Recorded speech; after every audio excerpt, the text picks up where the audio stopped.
வணக்கம் அன்பு தம்பிகளே தங்கைகளே, நான் உங்கள் கோவில்பட்டி மாடசாமி. மாணவ கண்மணிகளே, இன்றைக்கு எழுந்து ஓடு தொடரில் இன்றைக்கு 7வது நாள். மாணவ கண்மணிகளே, இதற்கு முன்னதாக ஒரு 4 வீடியோக்களில் டிஎன்பிஎஸ்சி 2024 குரூப் 4 எக்ஸாமினேஷனில் கேட்கப்பட்ட கேள்வித்தாளில் இருந்து ஒரு 20 கணக்குகள், ஒரு வீடியோவுக்கு 5 கணக்குகள் வீதம் 4 வீடியோ நம்ம இதுக்கு முன்னாடி போட்டிருக்கோம். இது கடைசி வீடியோ. இதில் 21லேருந்து 27 முடிய இன்றைக்கு 7 கணக்கு சொல்லித்தர போகிறேன் மாணவ கண்மணிகளே. இப்போ நம்ம நேரடியாக கணக்குக்கே போயிடுவோம். 21ஆம் கணக்கு 1 கீப்பு ப்ளஸ் 2 கீப்பு ப்ளஸ் 3 கீப்பு ப்ளஸ்ஸு இவ்வாறாக ப்ளஸ் கே கீப்பு முடிய 72,900 எனில், அதாவது இது கூடுதல், ப்ளஸ் வந்திருக்கு பார்த்தீங்களா, கூடுதல் எனில் 1 + 2 + 3 ப்ளஸ் கேயின் மதிப்பு காண்க அப்படின்னு கேட்டிருக்காங்க. இந்த கணக்கை ஏபிஜிபி எஸ்பின்னு சொல்லுவோம்ல, அதாவது கூட்டுத்தொடர் வரிசை, பெருக்குத்தொடர் வரிசை, சிறப்பு தொடர் வரிசைன்னு ஒரு பகுதி இருக்குது 10ஆம் வகுப்பில். அந்த சிறப்பு தொடர் வரிசையிலேருந்து கேட்கப்பட்ட ஒரு வினா. இந்த வினாவுக்கு எப்படி விடையளிக்கிறது அப்படின்னு சொல்லி எளிமையாக சொல்லித்தரேன், கவனிங்க. பொதுவாக அந்த சிறப்பு தொடர் வரிசையில் அந்த இயல் எண்களின் கூடுதலுக்கான சூத்திரம் இங்கே கவனிக்கிறேன். இயல் எண்களின் கூடுதலுக்கான சூத்திரம், அதாவது 1 + 2 + 3 ப்ளஸ் இப்படியே போயிட்டே இருந்தால் அதை கண்டுபிடிக்கிறதுக்கு சூத்திரம் n × n + 1/2. இது ஒரு சூத்திரம். இப்போ இந்த கணக்குக்கு உள்ளதை மட்டும் நம்ம சொல்லுவோம். இயல் எண்களின்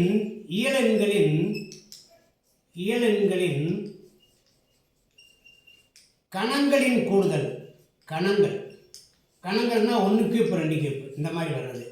இப்போ 1 கீப்பு 2 கீப்பு 3 கீப்பு இந்த மாதிரியே எண் முடிய கண்டுபிடிக்கணும் அப்படின்னாக்க இதுக்கு சூத்திரம் n × n + 1/2 ஹோல் ஸ்கொயர்டு.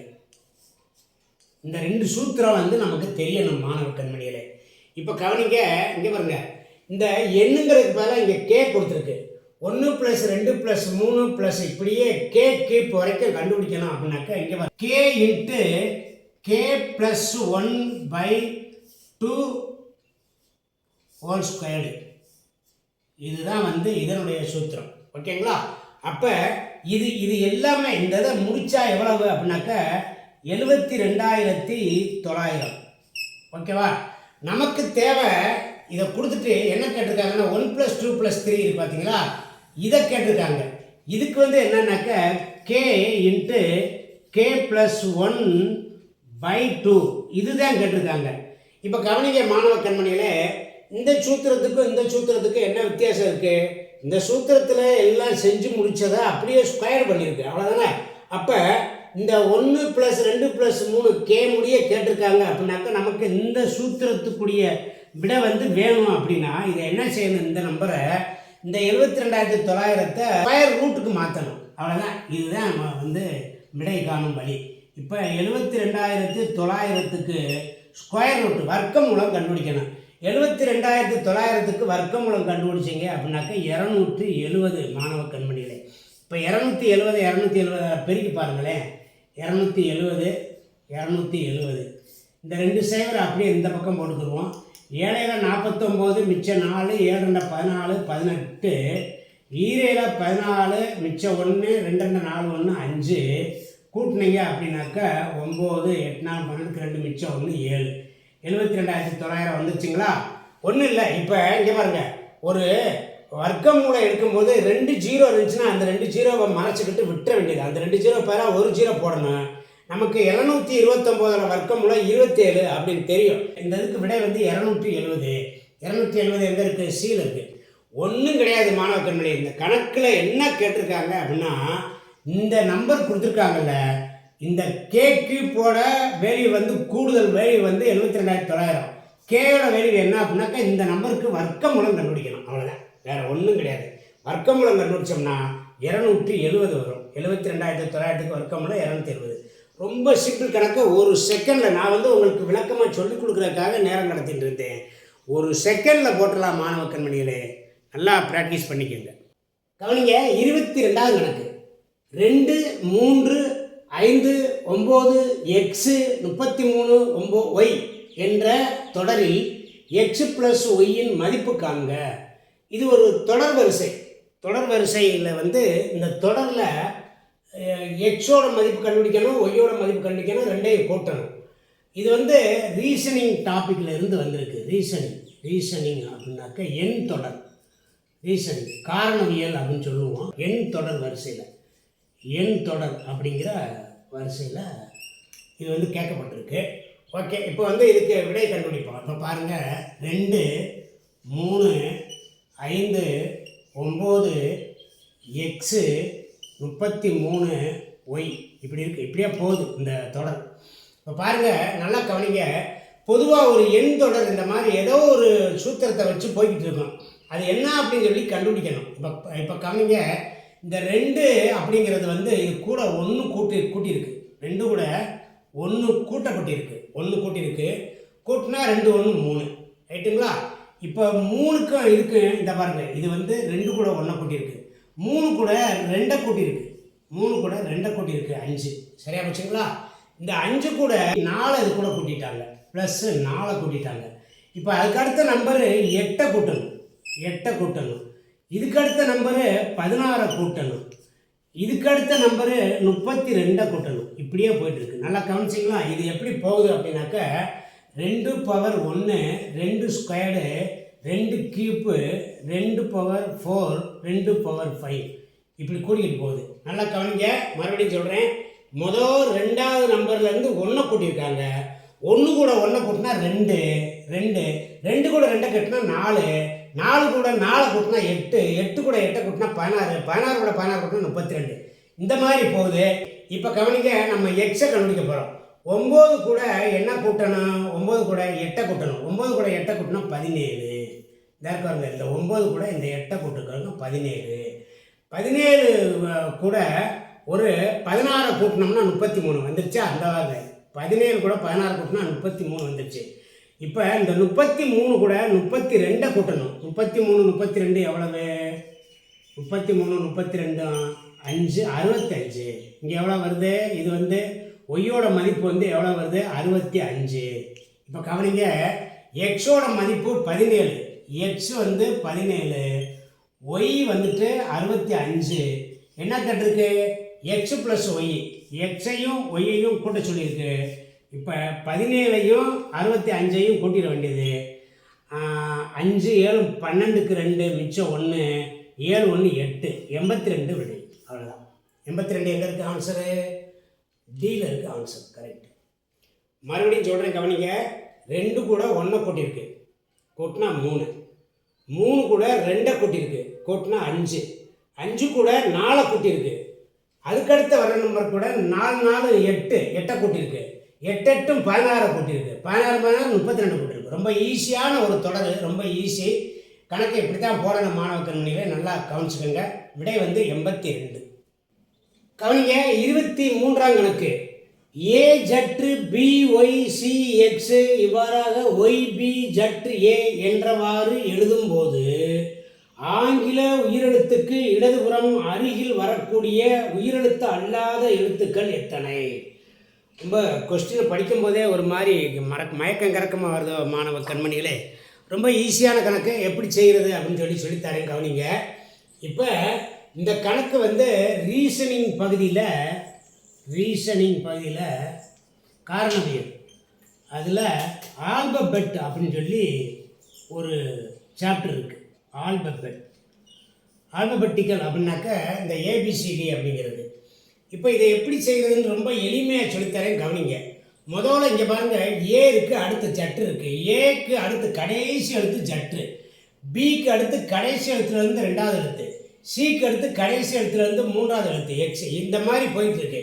இப்போ முதல்ல இந்த வரிசையை நம்ம எழுதணும். இப்போ கவனிங்க, நல்லா எழுதுறேன் நான். இங்கே நான் பாருங்கள், ABCDE F G H I J K L M N M வரைக்கும் எழுதிக்கோங்க. எம் வரைக்கும் எழுதிட்டு இந்த எண்ணை வந்து இப்படி எழுதுங்க, மடக்கி. M N O P Q R S T U V W X Y Z. எதுக்காக இப்படி எழுதுனோம்னா ஏபிசிடியை 13 எழுத்து அப்படி வரிசையாக எடுத்து இப்படி மடக்கி இந்த ரிவர்ஸில் ஏன் எழுதுனோம்னா, இப்போ பாருங்கள் ஏ ஜெட்டுன்னு கொடுத்துருக்கானா, இந்த பாருங்கள் ஏ ஜெட்டு, பிஒய் இப்படி நம்ம பிரிக்கிறதுக்கு ரொம்ப ஈஸியாக இருக்கும். சிஎக்ஸு இப்படி நம்ம இதை பிரிச்சுட்டோம்னா இதை வரிசைப்படுத்தி நம்ம ஈஸியாக எழுதிடலாம். இப்போ கவனிங்க, இங்கே பாருங்க, இப்போ நான் வந்து இந்த வரிசை எழுதப்போகிறேன். இந்த வரிசை இது எப்படி அமைஞ்சிருக்கோ அந்த வரிசை A Z, B Y, C X, D W, E V, F U, G T, H S, I R, J Q, K P, L O, M N. போட்டாச்சா? மறுபடியும் இப்படியே ரிவர்ஸு எம் எண்ணுக்கு அடுத்து ஓ எல் இப்படி போகணும். இங்கே பாருங்கள் ஓஎல். இப்போ இங்கே எழுத இடம் இல்லைங்கிறனால இப்போ இங்கே இப்படி எழுதுகிறேன். P K, P K, Q J, அடுத்து ஆர் ஐ, அடுத்து எஸ் ஹெச், அடுத்து டிஜி, அடுத்து யூஎஃப், அடுத்து விஇ, அதுக்கடுத்து டபிள்யூடி, அதுக்கடுத்து எக்ஸ்சி, அடுத்து ஒய்பி, அதுக்கடுத்து ஜெட்ஏ. இது புரியுதா மாணவ கண்மணியில்? முதல்ல அதை வந்து இங்கே பாருங்கள். இப்போ ஏபிசிடின்னு சொல்லி இங்கே எம் வரைக்கும் எழுதிக்கிட்டோம், 13 எழுத்து மடக்கி ஜெட் வரைக்கும் எழுதிக்கிட்டோம். இதை வந்து இப்படியே ஏ ஜெட் இந்த பாருங்க, ஏ ஜெட்டு பி இப்படியே எழுதிட்டே போய் இந்த இடத்துல எம் எண்ணுக்கு அடுத்து ஓஎல் இந்த பாருங்க ஓஎல் இப்படி ஓஎல் பிகே கியூஜே இப்படி எழுதிட்டோம். இப்போ கவனிங்க என்ன சொல்லியிருக்குன்னு பாருங்கள். ஸ்டேட்மெண்ட்டில் என்றவாறு எழுதும்போது ஆங்கில உயிரெழுத்துக்கு இடதுபுறம் அருகில் வரக்கூடிய இடதுபுறம் ஒரு உயிரெழுத்தை எடுக்கணும், அதுக்கு இடதுபுறம் அருகில் வரக்கூடிய உயிரெழுத்து அல்லாத எழுத்து எழுதணும். இப்போ உயிரெழுத்து என்னென்னது? ஏ இ ஐ ஓ யு இதான உயிரெழுத்து. இந்த உயிரெழுத்துக்கு இடதுபுறம்னாக்க இந்த பக்கத்தில் இந்த இடதுகை பக்கம், என் கை இடதுகை இருக்குல்ல அந்த பக்கத்தில் உயிரெழுத்து அல்லாத எழுத்து வரணும். இப்போ பாருங்கள், இந்த ஏ இருக்கா, இதுக்கு இடது பக்கத்தில் எழுத்து இருக்கா? இங்கே இல்லை, அப்போ விட்டுறணும். அதுக்கடுத்து அப்படியே வாங்க வந்தீங்கன்னா இங்கே ஈ இருக்கா, ஈக்கு இடது பக்கத்தில் டபிள்யூ இது வந்து 1ன்னு எழுதிக்கங்க. அடுத்து அப்படியே வாங்க இ. யூ இருக்கா, யூக்கு பக்கத்தில் எஃப் இருக்குது இந்த பக்கத்தில். அதுக்கடுத்து அப்படியே வாங்க, இந்த இருக்கு ஐ, ஐ பக்கத்தில் எஸ் இருக்குது 3வது எழுத்து. அடுத்து இப்படியே வாங்க பி எல் எம் ஓ இருக்கா, ஓக்கு பக்கத்தில் எல் இருக்கா, அதாவது உயிரெழுத்து அல்லாத எழுத்து. உயிரெழுத்து அல்லாத எழுத்துனா கான்சனன்ட் அப்படின்னு சொல்லுவாங்க, மெய்யெழுத்து. எல் இருக்கா, அதுக்கு பிறகு இங்கே வாங்க இந்த ஓ இருக்கா, அந்த ஓக்கு பக்கத்தில் இந்த பாருங்க 5. அப்புறம் இங்கே வாங்க, இங்கே வந்துட்டு இந்த இங்கிட்டு இருந்து இப்போ இதுக்கு பிறகு இங்கே ஆரம்பிச்சிருச்சு. இப்போ இப்படியே போங்க, போனீங்கன்னா இங்கே பாருங்க ஐ இருக்கா, ஐக்கு முன்னாடி இது வந்து 6வது எழுத்து. அப்படியே வாங்க யூ இருக்கா, யூ வந்து இது வந்து 7வது எழுத்து. அதுக்கடுத்து ஈ இருக்கா, ஈக்கு இந்த இருக்காங்க வி 8வது எழுத்து. அப்படியே வாங்க வந்தீங்கன்னா இப்படியே வந்தீங்கன்னா ஏ இருக்கா, ஏக்கு பக்கத்தில் ஜட்டு இருக்கா, இது வந்து 9வது எழுத்து. அப்போ இந்த உயிரெழுத்துக்கு இடதுபுறத்தில் உயிரெழுத்து அல்லாத ஒரு எழுத்து இருக்கிறது அப்படின்னா எத்தனை இடத்துல இருக்குது அப்படின்னாக்க 9 எழுத்து இருக்குது. சி விடை சரி. பாருங்கள், அதாவது ஒன்றும் இல்லை மாணவ கண்மணியில், உங்களை ஏபிசிடியை வச்சு விளையாட சொல்கிறாங்க. சின்ன குழந்தைங்க இந்த எல்கேஜி யூகேஜி குழந்தைங்களை வந்து விளையாட சொல்கிறாங்களா, அது மாதிரி விளையாட சொல்கிறாங்க. விளையாட சொல்லிட்டு ஒரு வவ்வல் எழுத்து, வவ்வல்னாக்க உயிரெழுத்து, இந்த உயிரெழுத்துக்கு இடதுபுறத்தில் உயிரெழுத்து அல்லாத எழுத்து, கட்டாயம் உயிரெழுத்துக்கு பக்கத்தில் உயிரெழுத்து வராது இந்த இந்த இந்த இந்த வரிசையில். அதனால் அந்த எண்களை எண்ணி சொல்லு அப்படிங்கிறாங்க. அப்போ 9 எழுத்து இருக்குது மாணவ கண்மணியிலே. அவ்வளோதான், ரொம்ப ஈஸி அண்ட் சிம்பிள். 24வது கணக்கு. கயல் 5 டஜன் முட்டைகளை வாங்கினார். அதில் 45 முட்டைகள் நல்ல முட்டைகள் எனில் கெட்டுவிட்ட முட்டைகளின் சதவீதத்தை காண்க. இது வந்து பெர்சன்டேஜ் அப்படிங்கிற பகுதியிலிருந்து, சதவீதம் அப்படிங்கிற பகுதியிலிருந்து கேட்கப்பட்டது. ரொம்ப ஈஸியான கணக்கு. இப்போ வந்து இங்கே பாருங்கள் 5 டஜன், 5 டஜன், ஒரு டஜன் அப்படிங்கிறது 12 முட்டை. அப்போ 12 × 5 60 முட்டைகள் வாங்கினாங்க. இந்த டஜன் அப்படின்னாக்கா 12 அப்படின்னு தெரியாத மாணவர்கள் இருந்தீங்க அப்படின்னாக்கா டஜன் வந்து 12 முட்டைகள் அப்படின்னு சொல்லி நீங்கள் தெரிஞ்சுக்கங்க. ஓகேவா? அப்போ 60 முட்டை வாங்கின முட்டைகள் வந்து 60 முட்டைகள் வாங்கினது. அதில் 45 முட்டை நல்ல முட்டையாம். 45 முட்டை நல்ல முட்டைகள், நல்லது வந்து 45. அப்போ இதை கழிச்சிட்டோம்னாக்க கெட்டது எவ்வளவு? கெட்டு போனது 15. மொத்தம் வாங்கினது 60 முட்டை, கெட்டு போனது 15. கெட்டுவிட்ட முட்டைகளின் சதவீதத்தை காண்க. எது கேட்டுக்காக அதை கண்டுபிடிக்கணும். 60 முட்டைக்கு 15 முட்டை கெட்டு போச்சு அப்படின்னா 100க்கு எவ்வளவு? இதை இவ்வளோதான் முடிஞ்சு கணக்கு. இப்போ இந்த பாருங்கள், இந்த சைவர் அடிச்சிட்டேன்னா இதை வந்து என்ன செய்கிறேன், 3ஆல் அடிக்கிறேன். 5 3 15, 2 3 6, இந்த 2 கொண்டு இதை அடிச்சிடுறேன். 5 2 10, 5 5 25, 25% கெட்டு போனது. இதுக்கு விட வந்து 25. கவனிங்க, அடுத்த கணக்கு 25. சண்டே 2, டியூஸ்டே 3, தர்ஸ்டே 2 எனில் மண்டே எவ்வளவு? இது வந்து காரணவியல், இந்த ரீசனிங் அப்படிங்கிற பகுதியில் இருந்து கேட்டிருக்காங்க. இதுவும் வந்து ஆல்பபெட் சம்பந்தமான கணக்கு. ஆல்பபெட் அப்படின்னாக்கா ஏபிசிடி வரிசையில் உள்ளது. இப்போ கவனிங்க, இங்கே பாருங்கள், Sunday, Monday, Tuesday, Wednesday, Thursday, Friday, சாட்டர்டேன்னு எழுதிக்கிட்டு நம்பர் 1 2 3 4 கொடுத்து அப்படி சில மாணவர்கள் பார்ப்பாங்க. இப்போ இதில் என்னன்னா கொஞ்சம் உற்று நோக்குனீங்கன்னா சண்டே அப்படின்னா 2ன்னு கொடுத்துருக்காங்க. அப்போ மண்டே அப்படின்னாத்தே 3ன்னு கொடுக்கணும். அந்த மாதிரி அந்த வருஷம் அப்படின்னாக்கா அப்படி கொடுக்கணும். இதில் என்ன இருக்குது அப்படின்னு சொல்லி நல்லா கவனிச்சிங்கன்னா உற்று நோக்குனீங்கன்னா இப்போ பாருங்கள், இங்கே பாருங்கள், இப்போ இங்கே எழுதுறேன் சண்டே.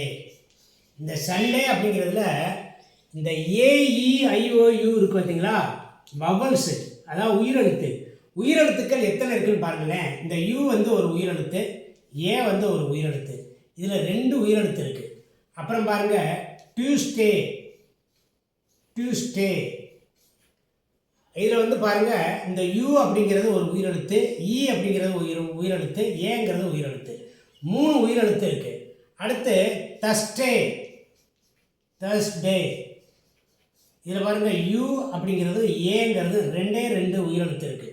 எத்தனை உயிரெழுத்துக்கள் இருக்குங்கிறது இந்த கொஸ்டினில் இருக்கிறது.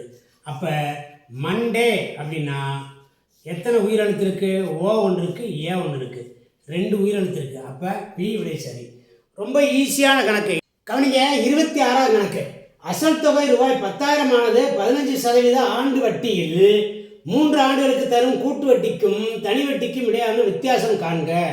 மாணவ கண்மணியில் இது வந்து தனி வட்டிக்கும் கூட்டு வட்டிக்கும் உள்ள வித்தியாசம்.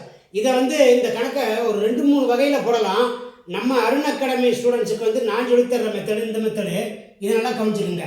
Difference equal to PR² into 300 + R/100 keep. இப்படி ஒரு சூத்திரம் இருக்குது மாணவ கண்மணிகளே. இந்த சூத்திரத்தை நல்லா மனப்பாடம் பண்ணிக்கோங்க. இந்த சூத்திரம் வந்து 3 ஆண்டுகளுக்கு கேட்டாக்க, 3 ஆண்டுகளுக்கு இந்த கண்டிஷன் இருக்குது. 3 ஆண்டுகளுக்கு கேட்டாக்க இந்த சூத்திரத்துப்படி போடணும். இதில் Pங்கிறது அசல், Rங்கிறது வட்டி வீதம். இப்போ அப்படியே போட்டுருவோம். இப்போ பாருங்கள், 10,000 இன்ட்டு 15 இன்ட்டு 15 இன்ட்டு 315. இந்த 300 கூட 6 கூட்டியாச்சுன்னா 315 பை 100 கீப்புங்கிறத 100 இன்ட்டு 100 இன்ட்டு 100ன்னு போட்டுருங்க. போட்டீங்களா? இப்போ பாருங்கள், இங்கே மேலே 1 2 3 4 சேவர் இருக்குது. 1 2 3 4 சேவர் அடிச்சிருங்க. 1 2 3 4 சேவர் அடிச்சாச்சு. இப்போ இங்கே வருங்க, 15 பெருக்கணும், 315 பெருக்கணும். 15 225. இந்த 225ஐயும் 315ஐயும் பெருக்கணும். 315 225ஆல் பெருக்கிறேன்.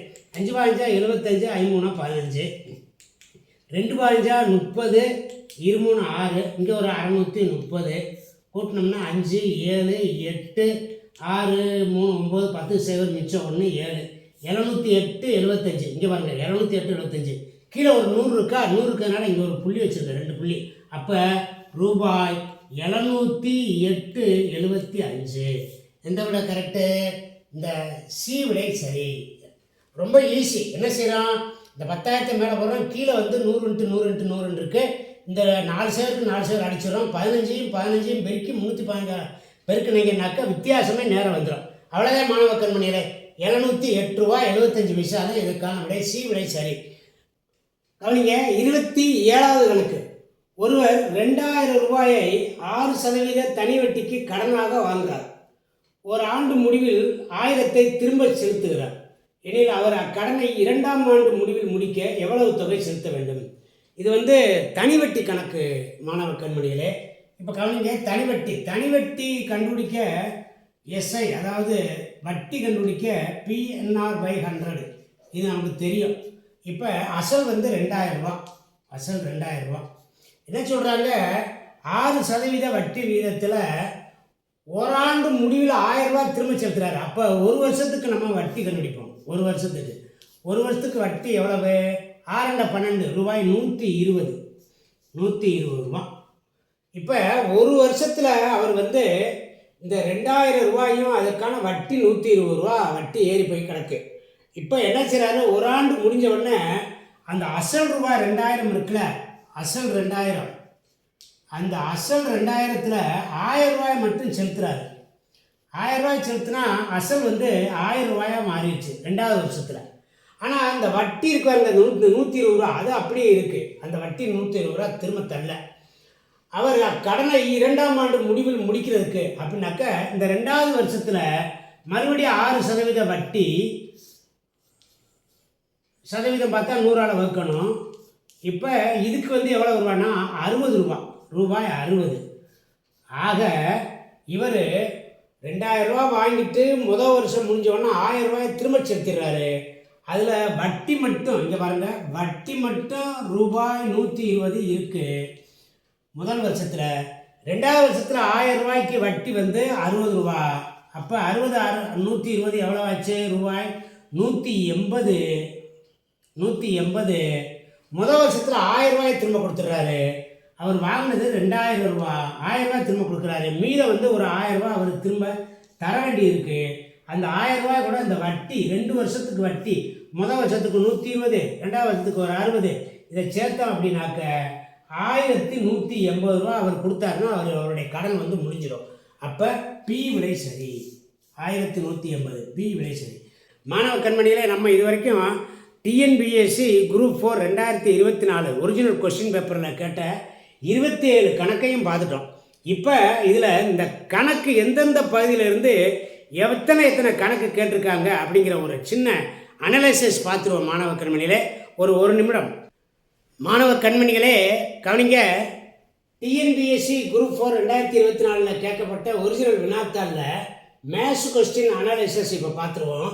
அதாவது மொத்தம் உள்ள 27 கணக்கு. எப்பயுமே 25 கணக்குகள் தான் கேட்பாங்க. இந்த வருஷம் ஒரு 2 கணக்கு கூட 27 கணக்கு கொஸ்டின்க இந்த தடவை கேட்டிருக்காங்க. எதற்காக அப்படின்னாக்க 20 லட்சம் பேர் எழுதின இந்த எக்ஸாமினேஷனில் கடினமாக ஒரு 5-6 கணக்குகளை கொடுத்தோம்னாத்தான் கட்டாப் குறைச்சி வச்சு நம்ம மதிப்பிட முடியும் அப்படிங்கிறதுக்காக இந்த மாதிரி கேட்டிருந்தாங்க. இந்த சிம்பிள் இன்ட்ரெஸ்ட், காம்பவுண்ட் இன்ட்ரெஸ்ட்லேருந்து 4 கொஸ்டின் வந்துருந்துச்சு. மென்சுரேஷன் அளவியலில் இருந்து 4 கொஸ்டின் வந்துருந்துச்சு. எப்பயுமே அளவியலில் 2 கொஸ்டின் தான் கேட்பாங்க. இந்த தடவை 2 கொஸ்டின் கூட கேட்டிருக்காங்க, 4. எல்சிஎம் HCFல தான் இந்த தடவை அதிகமான கேள்விகள், 6 கேள்வி. சிம்பிளிஃபிகேஷன், அந்த ஒரு இந்த ரூட்டுக்குள்ளே 5 ரூட்டுக்குள்ளே 5ன்னு ஒரு கொஸ்டின் கேட்டிருந்தாங்களே, அதுதான் அந்த சிம்பிளிஃபிகேஷன், அது 1. ரேஷியோ அண்ட் ப்ரொபோர்ஷனில் 2. ஆக மொத்தம் இந்த பகுதியில் ஒரு 17 கணக்கு. அப்புறம் அந்த 17 அங்கே போட்டாச்சு. டைம் அண்ட் ஒர்க்கில் ஒரு கணக்கு. இந்த டைம் அண்ட் ஒர்க்கு கணக்கெல்லாம் ரொம்ப ரொம்ப கடினமான கணக்கு. அதாவது இந்த அல்ஜிப்ரா மெத்தடில் X+Y வச்சு தீர்த்தம்ல அந்த கணக்கு. டிஸ்கவுண்டில் ஒரு கணக்கு. APGP/SP இதில் ஒரு கணக்கு. எப்பயுமே APGP/SPயில் ஒரு 3 கணக்கு வரைக்கும் கேட்பாங்க. இந்த தடவை ஒரே கணக்கு தான். பெர்சன்டேஜில் ஒரு கணக்கு. ரீசனிங்கில் ஒரு 6 கணக்கு என்ன கேட்டிருக்காங்க. ஆக மொத்தம் 27 கணக்கு மாணவ கண்மணிகளே. இந்த ரீசனிங்கில் 6 கணக்கு கேட்டிருக்காங்களா? இனிமேல் வரப்போகிற TNPSC எக்ஸாமினேஷன் எல்லாம் ரீசனிங்கில் 10 கணக்கு வரைக்கும் வர்றதுக்கான வாய்ப்பு ரொம்ப அதிக மாணவ கண்மணிகளே. இதுதான் கொஸ்டின் அனாலிசிஸ். மாணவ கண்மணிகள், இந்த 5 வீடியோக்கள் நம்ம இப்போ இன்றைக்கி 4/7, இதுக்கு முன்னதாக போனீங்க அப்படின்னாக்கா 3வது நாளில் இருந்து 3, 4, 5, 6, 7 இந்த 5 நாள் உள்ள வீடியோக்களை ஓயாமல் பாருங்கள், அடிக்கடி போட்டு பாருங்கள். போட்டு பார்த்து நீங்கள் இந்த 2024 நடந்த இந்த டிஎன்பிஎஸ்சி குரூப் 4 எக்ஸாமில் கேட்கப்பட்ட அத்தனை கேள்விகளையும் அருண் அகாடமியில் வந்து ரொம்ப அழகாக எளிமையாக சொல்லிக் கொடுத்துருக்கோம் மாணவ கண்மணிகளே. திறந்தோறும் 5 மணிக்கு நம்ம வீடியோ வரும், அல்லது 4 மணிக்கே கூட 1 மணி நேரம் 1 மணி நேரம் முன்னதாகவே கூட வந்துடும் மாணவ கண்மணிகளே. நல்லா ஆர்வமாக படிங்க. எதிர் வருகின்ற குரூப் 2 எக்ஸாமினேஷனை நல்லா எழுதுங்க. அடுத்த வருஷம் 2025 வரப்போகிற குரூப் 4 எக்ஸாமினேஷனுக்கு இப்போ இருந்தே படிங்க. தமிழ் ஜிகே ஒரு நாளைக்கு வந்து கணக்கு 2 மணி நேரம், தமிழ் ஜிகே ஒரு 4 மணி நேரம், ஒரு 6லேருந்து 8 மணி நேரம் படிச்சுக்கிட்டே இருங்க மாணவ கண்மணிகளே. வெற்றியை வந்து வெல்லுங்கள் அப்படின்னு சொல்லிட்டு மாணவ கண்மணிகளுக்கு ஆசிரியர் வழங்கி கொண்டு இந்த வீடியோ முடிச்சுக்கிறேன். நன்றி, வணக்கம்.